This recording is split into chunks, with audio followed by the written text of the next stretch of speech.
آج کی یہ کہانی ذات پات کے متعلق ہے۔ اس کہانی میں محبت کو ایک بہترین انداز میں دکھایا گیا ہے اور یہ محبت اس کہانی کے گھر والوں کو جوڑ کر رکھتی ہے۔ آج ہم ایک انڈین میر نہال کے متعلق بات کریں گے جو انگریزوں کو انڈیا میں برداشت نہیں کرتا اور آزادی چاہتا ہے۔ آج کی یہ کہانی ایک فیملی کی ہے جو دکھ سکھ مصیبتوں میں ایک ہو کر رہتے ہیں۔ تو چلتے ہیں کہانی کی طرف۔ سب سے پہلے اس ناول کے کریکٹرز کو دیکھتے ہیں۔ اس ناول کا مرکزی کردار میر نہال ہے جس کی شادی بیگم نہال سے ہو چکی ہے۔ ان دونوں کے بیٹے اور بیٹیاں بھی ہیں۔ اس کے ایک بیٹے کا نام تو اصغر ہے جو بعد میں بلقیس نامی لڑکی سے شادی کرتا ہے۔ میر نہال کی بیٹیوں میں سے ایک بیٹی کا نام مہرو ہے۔ اب اسی میر نہال کے گھر اس کے بھائی کی بیوی بھی رہتی ہے۔ کیونکہ میر نہال کا بھائی مر چکا ہے تو یہ ان کی دیکھ بھال کرتا ہے۔ بیگم نہال کا ایک بھتیجا جس کا نام مسرور ہے وہ بھی یہاں پہ رہتا ہے۔ تو اب چلتے ہیں سٹوری کی طرف۔ 20 سنچری کا سٹارٹ ہو رہا تھا جب دلی کے ایک گھر میں میر نہال اور اس کی بیگم دوسرے عام لوگوں کی طرح زندگی گزار رہے ہوتے ہیں۔ میر نہال بیٹھا ہوتا ہے گھر میں اور ایک دن کیا ہوتا ہے کہ کبوتروں کے ڈربے میں آواز سنائی دیتی ہے۔ یہ اٹھتا ہے اور دیکھتا ہے تو سانپ ہوتا ہے ڈربے میں، تو یہ ہمت کر کے سانپ کو مار دیتا ہے۔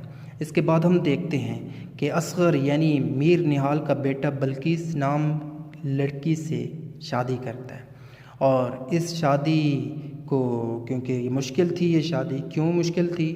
کیونکہ یہ جو بلقیس تھی نا ایک سید تھی اور سید اپنی بیٹیوں کو دوسری ذاتوں میں نہیں بھیجتے، جبکہ میر نہال کا بیٹا یعنی میر نہال خود ایک مغل تھا تو شادی ہونا دور دور تک مشکل تھی۔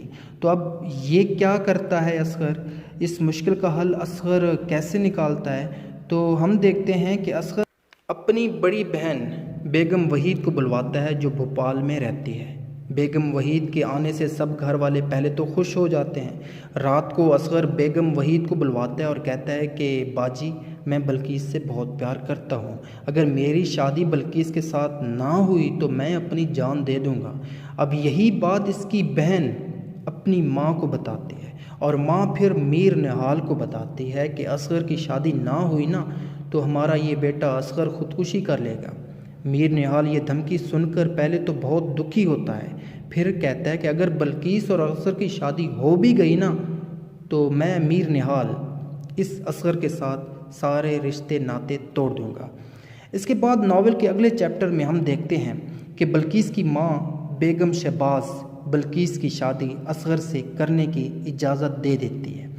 اب یہاں پہ اجازت تو مل گئی تھی لیکن آپ کو پتہ ہو کہ اس شادی سے اب میر نہال خوش نہیں تھا کیونکہ اصغر نے اپنے باپ کو دھمکی دی تھی، اسی لیے ابھی یہ شادی طے تو پا گئی تھی مگر اصغر اور بلقیس کی شادی نہیں ہوئی تھی۔ جب تک میر نہال ایگری نہیں ہوگا تب تک یہ شادی نہیں ہوگی، تو یہ شادی اب تک پینڈنگ میں ہے۔ اب اس ناول کے پارٹ 2 میں ہم دیکھتے ہیں 1911 کی سخت گرمیوں کی دوپہر تھی جب یہ میر نہال گھر سے باہر نکلا تو راستے میں اسے یاد آیا کہ یہ کبوتروں کو پانی دینا بھول گیا ہے۔ جب واپس آتا ہے تو بہت سے کبوتر مر چکے تھے۔ کچھ دن بعد میر نہال کے دل کے قریب ایک عورت ببن جان بھی مر جاتی ہے۔ کچھ اور دن گزرتے ہیں تو میر نہال کے مزید کبوتروں پر ایک معصوم سی بلی جھپٹ پڑتی ہے اور ان کو کھا جاتی ہے اور یہ بلی ان کبوتروں کو کھا کر اسی ڈربے میں سو جاتی ہے۔ میر نہال جب اٹھتا ہے اور دیکھتا ہے تو بلی کو سٹک سے مار کر باہر پھینکوا دیتا ہے۔ اب اس سب کے بعد میر نہال میں 2 بڑی تبدیلیاں آتی ہیں۔ ایک تو یہ کہ کبوتر جو ہے کبوتروں کو پالنا چھوڑ دیتا ہے، تو دوسرا یہ کہ یہ لیس کا کاروبار چھوڑ دیتا ہے اور یہ کاروبار اس نے اپنے بلوڈ ببن جان کے لیے یہ کیا کرتا تھا۔ اب ببن جان مر چکی ہے تو یہ فیصلہ کرتا ہے کہ اب یہ کمائے گا نہیں بلکہ اپنے گھر میں رہے گا، کیونکہ کمانا جو تھا وہ ببن جان کے لیے تھا، تو ببن جان نہیں رہی تو یہ کس کے لیے کمائے گا؟ اب کیونکہ میر نہال اپنے آپ کو بوڑھا بھی محسوس کرنے لگ گیا تھا، وقت گزرتا ہے تو یہ اب اصغر کو شادی کی اجازت دے دیتا ہے کیونکہ اس میر نہال کو بھی سہارے کی ضرورت پڑ گئی تھی، تو بیٹے کو اپنے سے دور رکھنے کی غلطی نہیں کرتا۔